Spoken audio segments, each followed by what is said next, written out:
Today I'd like to talk about getting rid of mucus. So when you think about getting rid of mucus, you also need to think about decreasing inflammation. The reason for that is because if your lungs are inflamed, they create more mucus. So I have put together a list here of natural ways that you can cut down on mucus, as well as some of the things that you could be eating that might increase mucus. So we'll start over here with the foods that increase mucus production. Top on the list is dairy. So this is unfortunately going to be your ice cream, yogurt, cheese, and of course milk. You can always substitute with coconut milk choices or almond milk, and that will not cause the same inflammation and mucus production as dairy does. But dairy is one of the bigger culprits out of all of them. The other one I have on here is eggs. So, this is something that people cook with. I usually say minimize the eggs if you're trying to decrease your mucus, because eggs are in a lot of stuff. And if you try to go through and get rid of everything with eggs in it, you're not gonna have hardly anything to eat. So as long as you don't have an allergy to eggs, still go ahead and use them, but just try to minimize them in your diet.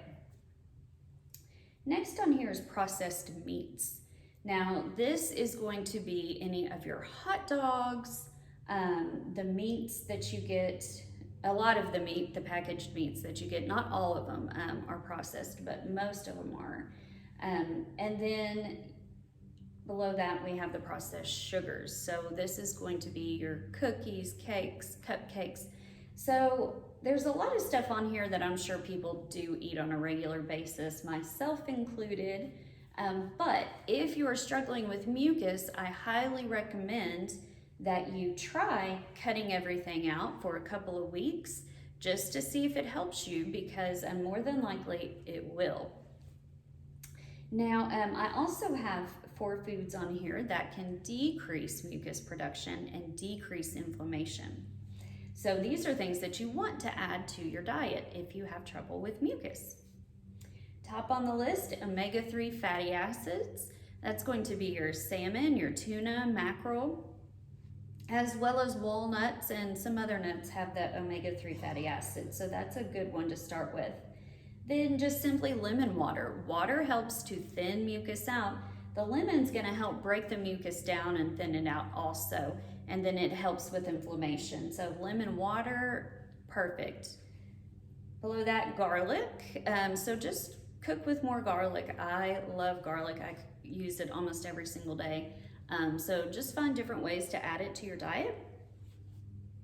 And then last on here, I have Mullen Tea. And now Mullen it can come in an extract as well as a tea. I like the tea myself. I think it tastes good.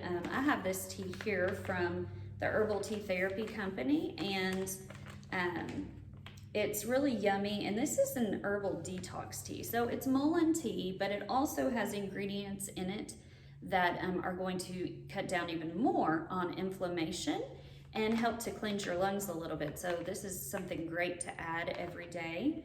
And like I said, I personally really like this. It has a fruity flavor, and I think it's pretty good. So as you can see, just by simply either cutting back on some foods that you might be eating or adding some other foods to your diet, you might be able to decrease the mucus and inflammation in your lungs, in turn making you breathe better.